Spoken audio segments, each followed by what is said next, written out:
나니아 연대기의 저자이자 순전한 기독교를 통해 수많은 지성인들을 주님께로 인도한 사람. 우리 시대 최고의 기독교 변증가라 불리는 C.S. 루이스라는 이름 앞에서 혹시라도 우리가 조심해야 할 부분이 있다고 생각해 보신 적 있으십니까? 아마 대부분의 형제자매님들께서는 그의 책이나 강의를 통해 신앙의 깊이를 더하고 상상력 넘치는 그의 글에 감탄하며 큰 유익을 얻으셨을 겁니다. 심지어 유튜브에도 수백만의 조회수를 기록하는 C.S. 루이스에 관한 영상들이 있습니다. 물론 그의 통찰력과 지혜는 의심할 여지 없이 하나님께서 이 시대에 주신 귀한 선물입니다. 하지만 만약 그의 아름다운 문학과 빛나는 지성 뒤에 성경의 핵심적인 진리와는 미묘하게 다른 신학적 가르침들이 숨겨져 있다면 어떠시겠습니까? 우리가 익히 아는 이단인 여호와의 증인인 몰몬교가 가장 좋아하는 사람 중 하나가 C.S. 루이스라는 사실을 알고 계셨습니까? 우리가 C.S. 루이스를 존경하고 그의 글이나 강의에서 유익을 얻는 것은 좋지만 그의 모든 사상을 무비판적으로 수용해서는 안 되는 5가지 분명한 신학적인 이유가 있습니다. 그의 어떤 생각은 성경과는 너무 멀어서 여러분의 그의 책이나 강의를 무분별하게 수용하다 보면 여러분도 모르게 그의 사상에 신앙이 오염될 수 있습니다. 이 영상을 끝까지 보시면 왜 우리가 그의 아름다운 문학 뒤에 숨겨진 신학적 함정들을 분별해야 하는지, 그리고 우리의 신앙을 오직 성경이라는 반석 위에 굳게 세워야 하는 이유를 명확히 알게 되실 것입니다. 자세한 과정은 지금부터 하나씩 설명해 드릴 테니 채널을 고정해 주시길 바랍니다. 이 채널은 당신이 온갖 교훈의 풍조에 밀려 요동하지 않고 진리 안에서 굳건히 서도록 돕는 영적인 등대가 되어 드릴 것입니다. 먼저 우리는 C.S. 루이스의 창조론에 대해 주의 깊게 살펴보아야 합니다. 그는 성경이 증언하는 하나님의 창조를 믿었지만 창세기 1장과 2장에 기록된 문자적인 6일 창조를 그대로 받아들이지는 않았습니다. 그는 당시 과학계의 주류 이론이었던 진화론과 기독교 신앙을 조화시키려는 유신론적 진화론에 상당히 우호적인 입장을 취했습니다. 즉, 하나님께서 수백만 년에 걸친 진화의 과정을 사용하여 세상을 창조하셨을 수도 있다는 가능성을 열어둔 것입니다. 물론 창조의 방법에 대한 문제는 신학적으로 다양한 견해가 존재할 수 있는 영역입니다. 하지만 창세기 1장을 문자적인 역사적 사실로 받아들이지 않고 신화나 비유로 해석하기 시작할 때 우리는 매우 위험한 미끄럼틀에 올라서게 됩니다. 왜냐하면 성경의 첫 단추인 창세기의 역사성을 부인하게 되면 성경 전체의 권위가 흔들릴 수 있기 때문입니다. 아담이 역사적 인물이 아니라면 아담의 죄가 모든 인류에게 전가되었다는 원죄교리는 어떻게 설명할 수 있습니까? 첫 아담의 실패가 신화라면 마지막 아담으로 오셔서 우리를 구원하신 예수 그리스도의 역사적인 구속 사역의 의미 또한 희석될 수밖에 없습니다. 성경은 그 자체로 완전하며 하나님의 감동으로 기록된 오류 없는 진리의 말씀입니다. 사도 바울은 이렇게 증언합니다. 디모데후서 3장 16절입니다. 모든 성경은 하나님의 감동으로 된 것으로 교훈과 책망과 바르게 함과 의로 교육하기에 유익하니 성경의 어떤 부분은 역사적 사실이고 어떤 부분은 신화라고 우리가 임의로 구분하기 시작할 때 우리는 성경의 권위 위에 우리 자신의 이성을 올려놓는 교만에 빠지게 됩니다.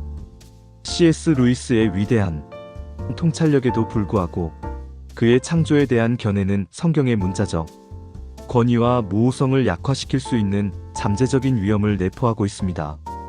따라서 우리는 그의 글을 읽을 때 성경의 창조 기사를 인간의 이성이나 과학 이론에 맞추어 해석하려는 모든 시도를 경계하고 기록된 말씀 그대로를 믿는 순전한 믿음을 굳게 지켜야 할 것입니다. 두 번째로 우리는 그의 구원론, 특히 구원의 보편성에 대한 그의 견해를 매우 신중하게 분별해야 합니다. 이것은 아마도 그의 신학에서 가장 논란이 되는 부분일 것입니다. 루이스는 그의 유명한 소설 나니아 연대기의 마지막 권인 마지막 전투에서 매우 문제적인 장면을 묘사합니다. 나니아의 대적이었던 칼로르멘 족속의 한 젊은 장교 MS는 평생 동안 타시라는 거짓 신을 정직하고 진실하게 섬겼습니다. 그런데 그가 죽은 후 예수 그리스도를 상징하는 진짜 신인 아슬란 앞에 섰을 때 아슬란은 그를 받아주며 이렇게 말합니다. 네가 타슈에게 바쳤던 모든 선한 섬김은 사실 나에게 바친 것이었다. 이것은 무엇을 의미합니까? 비록 다른 종교를 믿었더라도 그 마음이 진실하고 선했다면 그 행위가 결국 하나님께 드린 것으로 인정받아 구원받을 수 있다는 가능성을 암시하는 것입니다. 이러한 사상을 신학적으로는 포괄주의라고 부릅니다. 이것은 매우 매력적이고 관용적으로 들릴 수 있지만 성경이 선포하는 구원의 유일성과는 정면으로 배치되는 심각한 오류입니다. 이 포괄주의 때문에 그는 하나님을 믿기만 하면 구원을 얻는다고 생각했습니다. 그래서 이단인 예수 그리스도 후기 성도, 교회, 즉 몰몬교가 그의 가르침에 열광하는 것입니다. 성경은 구원에 이르는 길이 여러 개 있다고 결코 말하지 않습니다. 예수님께서는 친히 이렇게 선포하셨습니다. 요한복음 14장 6절입니다. 예수께서 이르시되 내가 곧 길이요 진리요 생명이니 나로 말미암지 않고는 아버지께로 올 자가 없느니라. 구원은 우리의 선한 행위나 진실한 마음으로 얻는 것이 아닙니다. 구원은 오직 십자가에서 우리의 모든 죄값을 치르신 예수 그리스도의 이름을 믿는 믿음으로만 받는 하나님의 선물입니다. 다른 종교에도 구원이 있다는 종교다원주의나 익명의 그리스도인 이론과 같은 모든 인본주의적인 사상들은 바로 이 절대적인 진리를 무너뜨리려는 사탄의 교묘한 전략입니다. 사도행전 4장 12절은 못 받고 있습니다. 다른 이로서는 구원을 받을 수 없나니 천하 사람 중에 구원을 받을 만한 다른 이름을 우리에게 주신 일이 없음이라. C.S. 루이스의 의도가 아무리 선했다 할지라도 그의 이러한 문학적 묘사는 사람들에게 예수님을 통하지 않고도 구원받을 수 있다는 치명적인 오해를 심어줄 수 있습니다. 우리는 그의 아름다운 이야기에 감동하는 것을 넘어 그 이야기가 담고 있는 신학적 메시지가 성경의 절대적인 진리와 일치하는지를 반드시 점검해야 합니다. 구원의 길은 오직 하나, 예수 그리스도뿐입니다. 세 번째로, 우리는 그의 내세관, 특히 죽음과 심판 사이의 중간 상태에 대한 그의 묘사를 경계해야 합니다. 루이스는 그의 또 다른 유명한 작품인 위대한 이혼에서 지옥의 문턱에 있는 영혼들이 버스를 타고 천국의 문턱을 방문하여 그곳에 머물 것인지 아니면 다시 지옥으로 돌아갈 것인지를 선택할 기회를 얻는다는 상상력 넘치는 이야기를 펼칩니다. 이 이야기는 이 땅에서의 우리의 선택이 얼마나 중요한지를 보여주는 강력한 비유가 될 수 있습니다. 하지만 이 이야기 속에는 성경의 가르침과 다른 매우 위험한 신학적 암시가 담겨 있습니다. 바로 사람이 죽은 후에도 구원을 선택할 수 있는 또 다른 기회가 있을 수 있다는 가능성입니다. 이것은 로마 가톨릭의 연옥교리나 어떤 이들이 주장하는 제2의 기회 이론과 유사한 개념으로 발전할 수 있습니다. 하지만 성경은 우리의 영원한 운명이 결정되는 시점에 대해 아주 명확하고 단호하게 선언합니다. 히브리서 9장 27절입니다. 한 번 죽는 것은 사람에게 정해진 것이요 그 후에는 심판이 있으리니. 성경은 죽음과 심판 사이에 그 어떤 중간 단계나 두 번째 기회가 있다고 말하지 않습니다. 우리가 이 땅에서 살아있는 동안 예수 그리스도를 구주로 영접했느냐 아니면 거부했느냐에 따라 우리의 영원한 운명은 결정되며 그 심판은 최종적이고 돌이킬 수 없습니다.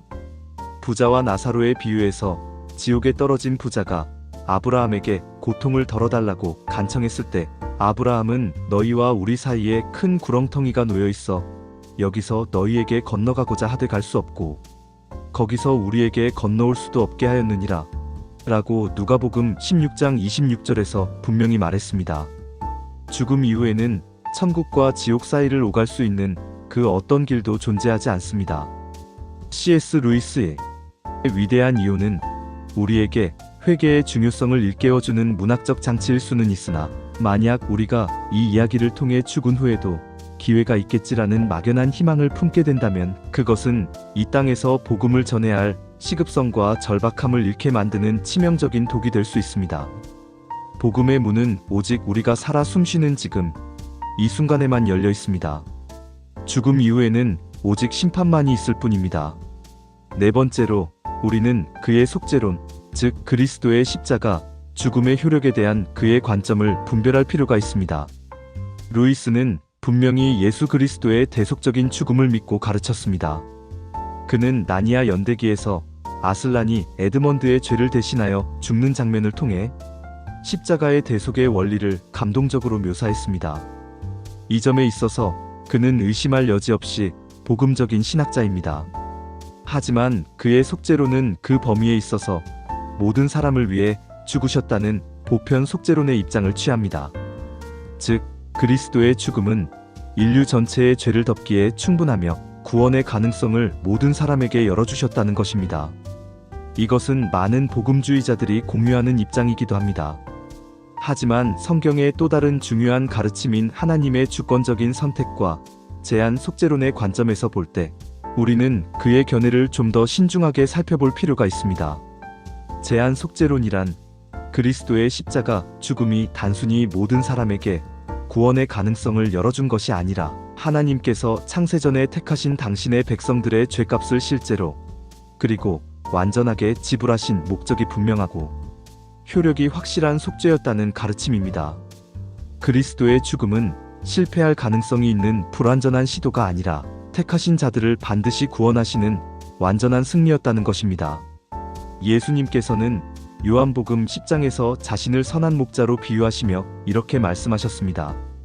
요한복음 10장 15절입니다. 아버지께서 나를 아시고 내가 아버지를 아는 것 같으니 나는 양을 위하여 목숨을 버리노라. 예수님께서는 모든 인류를 위하여 라고 말씀하지 않으시고 명확하게 양을 위하여, 즉 당신께 속한 자들을 위하여 목숨을 버리신다고 말씀하십니다. 또한 사도 바울은 에베소 교회에 보내는 편지에서 우리의 구원이 어떻게 시작되었는지를 이렇게 설명합니다. 에베소서 1장 4절에서 5절입니다. 곧 창세전에 그리스도 안에서 우리를 택하사 우리로 사랑 안에서 그 앞에 거룩하고 흠이 없게 하시려고 그 기쁘신 뜻대로 우리를 예정하사 예수 그리스도로 말미암아 자기의 아들들이 되게 하셨으니, 우리의 구원은 우리가 예수를 믿기로 선택한 그 순간에 시작된 것이 아니라 우리가 존재하기도 전인 창세전에 하나님의 기쁘신 뜻에 따라 우리를 선택하시고 예정하신 그 주권적인 은혜에서 시작되었다는 것입니다. C.S. 루이스의 보편적인 속죄의 관점은 이러한 하나님의 절대적인 주권과 선택의 은혜를 충분히 강조하지 못할 위험이 있습니다. 구원의 주도권이 하나님이 아닌 인간의 선택에 있는 것처럼 오해하게 만들 수 있는 것입니다. 우리의 구원은 처음부터 끝까지 전적인 하나님의 은혜요, 주권적인 역사임을 기억해야 합니다. 마지막 5번째로, 우리는 성경의 권위에 대한 그의 태도를 주의 깊게 살펴볼 필요가 있습니다. 이것은 앞서 다룬 모든 문제들의 뿌리가 되는 가장 근본적인 문제입니다. C.S. 루이스는 분명히 성경을 하나님의 영감으로 된 말씀으로 믿고 존중했습니다. 하지만 그는 성경을 신앙과 삶의 유일하고 최종적인 절대 권위로 보는 오직 성경의 원리에 대해서는 다소 유연한 입장을 취했습니다. 그는 성경과 더불어 교회의 전통, 인간의 이성, 그리고 상상력 또한 진리를 발견하는 중요한 통로가 될 수 있다고 보았습니다. 이것은 그가 자라온 성공회적인 배경의 영향이기도 합니다. 물론 우리는 신앙생활을 함에 있어서 건전한 교회의 전통과 하나님께서 주신 이성을 선하게 사용해야 합니다. 하지만 전통이나 이성이 성경의 권위와 동등한 위치에 놓이거나 성경을 판단하는 기준이 되어서는 결코 안 됩니다. 모든 전통과 모든 이성적 판단은 언제나 성경 말씀의 권위 아래에서 점검받고 평가되어야 합니다. 성경만이 우리의 믿음과 행위의 유일무이한, 그리고 절대적으로 무오한 기준입니다. 만약 성경 외에 다른 권위를 인정하기 시작하면 우리는 진리의 절대적인 기준을 잃어버리고 각자의 생각과 경험에 따라 진리를 상대화하려는 인본주의적인 유혹에 빠지기 쉽습니다. 사도 바울은 갈라디아 교회에 보내는 편지에서 복음의 유일성에 대해 이렇게 강력하게 경고했습니다. 갈라디아서 1장 8절입니다. 그러나 우리나 혹은 하늘로부터 온 천사라도 우리가 너희에게 전한 복음 외에 다른 복음을 전하면 저주를 받을지어다. 사도들이 전한 복음, 즉 성경에 기록된 진리 외에 그 어떤 다른 계시나 권위도 존재할 수 없다는 것입니다. C.S. 루이스가 아무리 위대한 지성과 상상력을 가졌다고 할지라도 그의 모든 사상과 글은 결국 성경이라는 절대적인 기준 앞에서 검증받아야 합니다.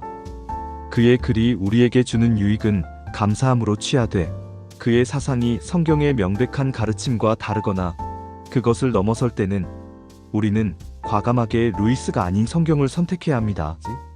우리의 신앙은 C.S. 루이스라는 사람 위에 세워지는 것이 아니라 오직 영원 불변한 하나님의 말씀 위에 세워져야 하기 때문입니다. 오늘 우리는 우리 시대 최고의 기독교 변증가로 불리는 C.S. 루이스의 사상 속에서 우리가 주의 깊게 분별해야 할 5가지 신학적 지점들을 함께 살펴보았습니다. 첫째, 그의 유신론적 진화론은 성경의 문자적 권위를 약화시킬 수 있습니다. 둘째, 그의 포괄주의적인 구원관은 오직 예수 그리스도를 통한 구원의 유일성을 흐리게 할 수 있습니다. 셋째, 그의 내세관은 죽음 이후에도 구원의 기회가 있다는 비성경적인 오해를 낳을 수 있습니다. 넷째, 그의 보편 속죄론은 구원에 있어서 하나님의 주권적인 선택의 은혜를 충분히 강조하지 못할 수 있습니다. 마지막으로 성경 외에 이성과 전통을 강조하는 그의 태도는 오직 성경이라는 우리 신앙의 절대적인 기초를 흔들 수 있습니다. 이 모든 것은 C.S. 루이스라는 인물을 폄하하거나 그의 모든 공헌을 부정하기 위함이 결코 아닙니다. 오히려 우리는 그의 위대함과 영향력이 크기 때문에 더욱 더 그의 사상을 분별하며 읽어야 할 책임이 있다는 것을 강조하기 위함입니다. 가까운 지인 중에 C.S. 루이스를 좋아하는 사람이 있다면 그의 신앙이 C.S. 루이스의 잘못된 사상에 물들기 전에 이단인 여호와의 증인이 가장 좋아하는 사람 중 하나가 C.S. 루이스라는 것을 알고 있었냐고 물어보고 이 영상을 보내주시기 바랍니다. 오늘 말씀을 통해 어떤 위대한 인간 스승의 가르침이라도 반드시 성경이라는 절대적인 기준으로 분별해야 한다는 영적인 경각심을 새롭게 하셨다면 좋아요를 눌러주십시오.